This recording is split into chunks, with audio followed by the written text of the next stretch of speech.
les fourmis, c'est parce qu'une fois, j'ai créé, il y avait une nouvelle fonctionnalité sur Instagram qui s'appelle le canal de diffusion où on peut envoyer des messages à sa communauté. Je crée ça et là il y a des milliers de gens qui arrivent et je me dis mais qu'est-ce que ces gens veulent? Donc je leur envoie un sondage et je leur dis qu'est-ce que vous voulez et la réponse qui sort le plus c'est on veut s'engager en politique avec toi. Et donc là je me suis dit ben ok alors allons-y.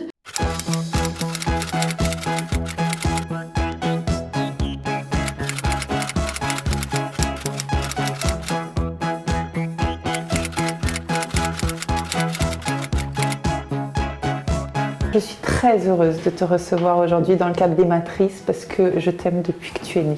Et surtout, ce que j'aime, c'est tout ce que tu deviens. Est-ce que tu sais, là demain tu vas avoir 30 ans, est-ce que tu savais que tu allais avancer vers qui tu es aujourd'hui?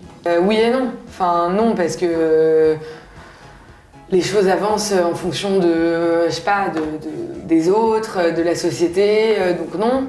Et oui dans le sens où je me laisse quand même assez porter par ce qui me paraît juste au moment où je le fais. Regarde toi qui me connais depuis longtemps, est-ce que ça te surprend? Non, parce que tu as toujours été hyper authentique.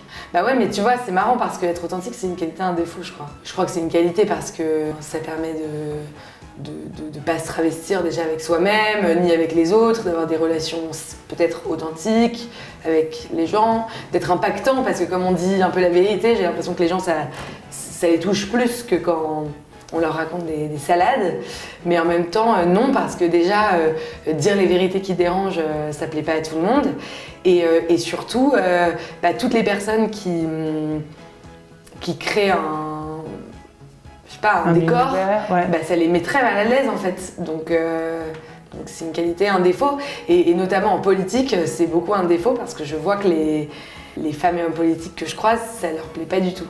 Et justement, là tu viens de créer ton mouvement. Pourquoi? Parce qu'il n'y a aucun parti qui voulait de nous, les gens authentiques. Ah voilà, c'est ça. Donc en fait, tu t'es dit quoi? Il y a quoi? Il faut renverser la table, il faut changer les codes, il faut raconter l'histoire autrement, il faut parler aux gens autrement, on porte des messages différents. C'est quoi le truc à toi? Les fourmis, c'est un projet qui est à la fois pas ambitieux, à la fois extrêmement ambitieux. Parce que c'est extrêmement ambitieux de dire aux gens, venez on se fédère et on va concurrencer les mouvements politiques qui existent. C'est pas qu'on veut les concurrencer parce qu'on veut diviser les électeurs, au contraire, c'est parce qu'on veut faire entendre notre voix. De ce que je comprends des partis politiques, il n'y a qu'un seul truc qui fonctionne, c'est le rapport de force, leur montrer que ce qu'on fait, ça a du poids. Et malheureusement, la culture de la coopération, il n'y a pas un endroit où elle existe moins qu'en politique, pour l'instant. Et donc en fait, l'idée du mouvement, c'est quoi? C'est un mouvement écologiste, un mouvement universel, un mouvement collaboratif. En fait, tu le dis comment? Le pitch, c'est de rendre l'écologie universelle et inclusive. Ça veut dire quoi? Universel, ça veut dire pour tous. Pour moi, l'écologie doit dépasser les partis politiques. Ça doit être comme l'école ou l'hôpital. Personne ne remet en question l'existence de l'école. Après, on débat sur comment on veut faire l'enseignement. Bien sûr. Ça, c'est évident. Mais par contre, le fait qu'on doit faire la transition écologique, ça doit être une donnée universelle. Et je crois que ça fera gagner les partis écologistes parce que on se rendra compte que c'est eux qui disaient ça depuis longtemps et qui avaient peut-être tiré les meilleurs constats. Inclusif, ça veut dire qu'il faut réparer cette croyance collective qui est qu'on oppose fin du monde et fin du mois, qui est que l'écologie c'est punitif. Moi je crois qu'au contraire, l'écologie c'est le meilleur projet qu'on ait sur la table, qu'on ait à disposition pour rendre la société un peu plus juste, un peu moins inégalitaire, pour faire baisser un peu les inégalités qu'on peut avoir et surtout pour résoudre ce qu'on appelle la crise systémique, c'est-à-dire la crise qu'on voit partout. Vous remarquez qu'en ce moment, les agriculteurs sont en crise, les profs sont en crise, l'hôpital est en crise, le secteur de l'immobilier et du logement est en crise. Ça s'appelle la crise systémique. Et t'as pas l'impression que cette crise, tu la connais depuis toujours? T'as pas toujours entendu parler d'une société occidentale en crise? T'as l'impression qu'aujourd'hui c'est plus criant? Oui, moi je suis la génération 11 septembre, je suis née dans les années 90, mais en fait non, parce que je crois quand même que j'ai grandi dans le Disneyland de la démocratie et que c'est quand même avec le Covid, avec la guerre en Ukraine, le conflit israélo-palestinien, il y a une accélération, une accentuation des choses. Et même si les crises ont toujours existé, la souffrance humaine a toujours existé, évidemment, là, on sent que le système tourne plus rond quand même. Hein. Mais est-ce que tu n'as pas l'impression, Flora, que en fait, c'est pas qu'on est plus en crise, c'est qu'on a plus conscience de la crise et qu'en réalité, ça va plutôt plus dans le bon sens que dans le mauvais? Alors t'as raison, parce qu'aujourd'hui il y a quand même un brouhaha de l'information, on peut voir des vidéos de guerre tournées par des soldats sur des opérations militaires, donc ça c'est assez inédit et du coup ça montre plus les réalités qui ont toujours existé. Un jour François Gémen, qui est chercheur au GIEC sur le lien entre le climat et les migrations, m'a dit non mais Flora, ne t'inquiète pas, la vie d'un Français sera jamais pire avec le réchauffement climatique que la vie d'un Soudanais aujourd'hui. Voilà, donc oui, il a raison et la misère humaine a toujours existé. Ceci dit, je crois qu'on est dans une grande période de transition entre un modèle hérité de la révolution industrielle qui donnait un certain mode de fonctionnement et un nouveau modèle qui est une révolution des consciences, qui est la prise de conscience qu'on est interdépendants les uns les autres et avec le vivant. Et je pense que dans cette transition, tout peut se produire. Bon, c'est la phrase de Gramsci, c'est dans les transitions que surgissent les monstres, et qu'on doit essayer d'avancer et en évitant les tempêtes, quoi. Aujourd'hui, il y a des mouvements écologistes qui existent. Pourquoi tu t'y retrouves pas?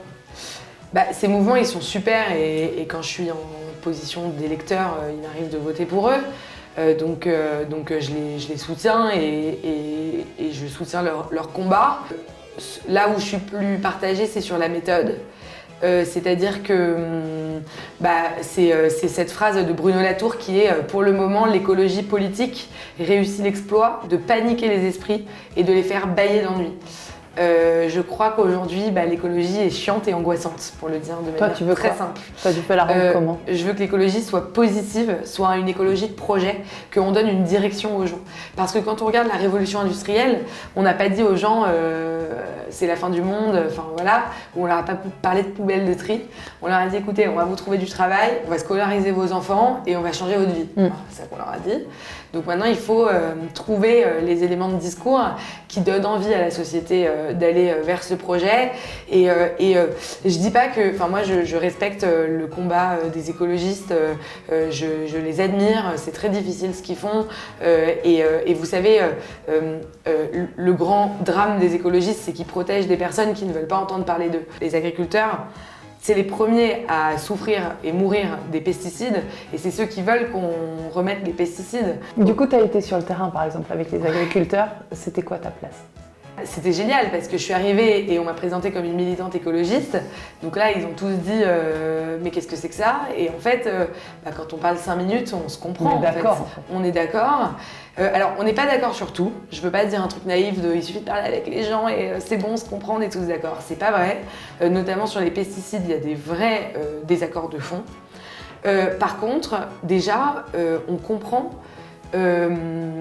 leur sensibilité, leur sociologie, notamment, je vous donne un exemple. Les écologistes, ils critiquent la FNSEA, qui est le lobby qui représente l'agriculture intensive. Quand on parle avec eux 2 minutes, ils nous disent mais la FNSEA c'est une tradition familiale de père en fils, la FNSEA c'est l'endroit où j'ai des amis, parce que moi je suis seule dans mon champ 70 heures par semaine. Comment on peut en fait attaquer un objet si symbolique pour toute une partie de la population? C'est évident qu'on va cliver la société en faisant ça, c'est pas la bonne méthode. Et je crois que où les fourmis on peut aider, c'est à faire évoluer la méthode et sortir de... Enfin, moi je suis désolée, moi j'aime cette phrase de Camus qui est « j'ai le cœur à gauche, mais si la vérité était de droite, j'y serais ». Moi j'ai toujours milité plutôt à gauche, j'ai l'impression que je m'y reconnais, je m'y retrouve. Ouais. Par contre, non, la posture morale de gauche, ça m'ennuie. Toi, t'es pour le dialogue? Ça m'ennuie. Bien sûr, je suis pour le dialogue, je suis pour les coalitions, je suis pour la coopération. Et en fait, oui, il y a aussi des violeurs à gauche, des racistes à gauche, des antisémites à gauche. Et en fait, il faut arrêter d'être dans une posture de c'est nous qui avons tout compris et vous non. On peut pas... C'est pas comme ça qu'on fait une société saine, je crois pas en tout cas. Donc toi, en fait, tu te vois plus radical ou dans quelque chose de modéré, en sachant que justement, tu es à la fois dans cette capacité de voir très clairement les enjeux et les défis de la société, de la planète, sans transiger. Et dans le même temps, tu acceptes d'être out et in à la fois, c'est-à-dire de travailler avec les entreprises pour les orienter. Tu as travaillé aussi, quand tu étais plus jeune, au service de presse de l'Élysée, où justement, tu étais dans le système, c'est-à-dire que tu es capable d'être dans le système et en même temps de le pointer du doigt pour faire bouger les choses. Donc tu te sens plus dans un truc radical ou modéré? Radicalement modéré. Ouais. Enfin, modération radicale. Ouais. En fait, c'est pas parce que, par exemple, la transition écologique doit être radicale. Sinon, c'est pas une transition. Ouais. On doit déconstruire le système dans lequel on habite pour reconstruire un système qui respecte les limites planétaires. C'est pas moi qui le dis, c'est tout un consensus scientifique. Donc, à un moment, voilà. Par contre, la nuance, c'est la plus belle chose dont on dispose. Donc, je suis très nuancée, c'est-à-dire que, par exemple, les entreprises, il faut les écouter, il faut les comprendre. Enfin, en fait, je suis modérée dans le sens où j'essaye de composer avec le réel. Et même si je suis dans l'idéologie, et je pense que quand on est militant, c'est qu'on porte une idéologie et qu'on veut faire et entendre au plus grand nombre son idéologie, enfin, ce en quoi on croit. Je crois, enfin, mon idéologie profonde, c'est le vivre ensemble, en fait. Donc, on sait que tu fais de la politique. On sait que tu travailles aussi pour accompagner les entreprises dans leur transition écologique avec ton agence Coalition. Tes leviers d'influence, c'est quoi? C'est aussi les réseaux sociaux.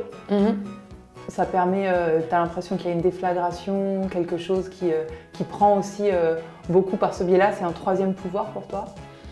Tout à fait, c'est presque le plus fort d'entre eux puisque, en fait, les fourmis, c'est parce qu'une fois, j'ai créé, il y avait une nouvelle fonctionnalité sur Instagram qui s'appelle le canal de diffusion où on peut envoyer des messages à sa communauté. Je crée ça et là il y a des milliers de gens qui arrivent et je me dis mais qu'est-ce que ces gens veulent? Donc je leur envoie un sondage et je leur dis qu'est-ce que vous voulez et la réponse qui sort le plus c'est on veut s'engager en politique avec toi. Et donc là je me suis dit ben ok alors allons-y. C'est Insta qui t'a fait quoi? En tout cas qui a fait que j'ai créé les fourmis totalement. Toi t'as 30 ans. J'ai 29 ans encore. Ouais, mais demain j'aurai 30 ans. T'as 29 ans, bientôt 30. T'es à quel moment de ta vie? Tu te sens jeune, tu te sens grande, tu te sens mature, tu te sens quoi? Bah moi je me suis toujours sentie assez vieille. Donc, même quand t'étais petite, tu te sentais vieille toi? Ouais. Ouais. En fait, je rêvais tellement d'être une adulte et maintenant je commence à regretter. Tu te vois avoir des enfants? J'aimerais beaucoup, ouais. Ouais, donc tu fais pas partie de cette génération ou de ceux dans ta génération qui disent non pas d'enfants par rapport à l'évolution, l'enjeu environnemental. Non, pas du tout. Je crois qu'au contraire, les enfants, ça donne peut-être une raison supplémentaire de porter ses convictions. Et surtout, je vais pas arrêter de vivre parce que j'ai des combats forts. Je crois qu'il faut... ça, c'est intéressant dans le militantisme. Je vois beaucoup de militants qui souffrent, en fait, beaucoup de leur militantisme. Et je crois que la vie privée doit pas être trop impactée par tout ça. Je vois aussi, je vois beaucoup de militantes féministes qui me disent mais comment je me repositionne maintenant que j'ai tous ces combats avec les hommes dans la société. Enfin, non, enfin, c'est pas le militantisme, c'est pas à la maison. C'est à la maison, il faut, enfin voilà, c'est pas grave si, je sais pas, on organise son foyer d'une manière ou d'une autre. Enfin, chacun fait ce qu'il peut. Moi, je crois pas du tout qu'il faille importer le militantisme dans la vie privée, quoi. Là, on est dans la collection Limatrice. Donc, c'est un petit peu la place de chacune dans la société. Toi, si tu devais dire une phrase, c'est quoi? Tu te sens matrice de quoi? Ton rôle, ta mission, ta raison d'être? Je me sens amplificatrice de choses. C'est-à-dire que j'ai l'impression que je peux être utile pour essayer de convaincre beaucoup de monde. Enfin, j'essaye en tout cas. Et des gens qui ne sont pas forcément d'accord et faire sortir un peu des écosystèmes naturels certains propos. Voilà. Tu sais qu'on est dans Matryoshka. Matryoshka, c'est vraiment la chaîne de la transmission. Donc, c'est qu'est-ce qu'on se transmet les uns les autres. Alors, il y a vraiment la transmission verticale, horizontale, en tout point. Et puis, il y a cette question de qu'est-ce qu'on transmet aux générations futures, qu'est-ce qu'on fait pour les autres. Toi, déjà, tu as toujours fait pour les autres et tu continues. Maintenant, je t'envoie ma petite Matryoshka. Okay. Tu regardes, tu l'ouvres et tu me dis ce que tu vois dedans. J'ai peur. En fait, Je suis désolée, je suis plutôt optimiste de nature, mais ce que je vois dedans, c'est que hier soir, j'étais avec mes amis du Collège Citoyen de France. Ouais. Le Collège Citoyen de France, c'est un réseau de citoyens engagés. Ouais. On est plus de 200 maintenant, et vraiment, on porte tous des combats, des causes. Et hier, c'était la soirée annuelle, vraiment chouette de retrouver tout le monde. Et je parle avec une amie, enfin en tout cas une militante, qui travaille sur le grand âge et les EHPAD, etc. Et je me dis, ouais, oh là là, c'est vrai qu'il est chaud ce sujet des vieux, ça va pas. Et bref, on papote, et après je croise une amie qui travaille sur la crise du logement. Et je me dis, oh là là, c'est vrai que ce sujet du logement, la précarité énergétique, on n'y est pas, ça va pas. Et après, je croise quelqu'un d'autre qui travaille sur les femmes dans la rue, les femmes en grande précarité. Je me dis, c'est vrai que ça, c'est chaud. Et ainsi de suite. Je vais pas vous faire tous les sujets. Non, mais parce en qu'on fait, dirait un peu une blague carambar où finalement ça terminerait bien, mais non. Et non. Et en fait, je me suis dit, waouh, on est 200 et tous nos sujets sont prioritaires en fait. Ouais. Et c'est ça la crise systémique. Et donc c'est chouette parce qu'il y a 200, je voyais 200 personnes autour de moi qui ont les mains dans le cambouis Et qui sont en mouvement. Et qui sont en mouvement, qui font bouger leur cause. Mais je suis convaincue que la réponse de tout ça, elle est politique.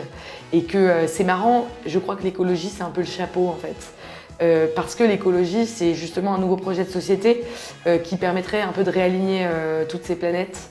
Donc à la fois motivant parce que je me sens à ma place, et à la fois c'est dur de voir que en ce moment il y a beaucoup. Enfin, quel est le secteur français qui va bien, quoi?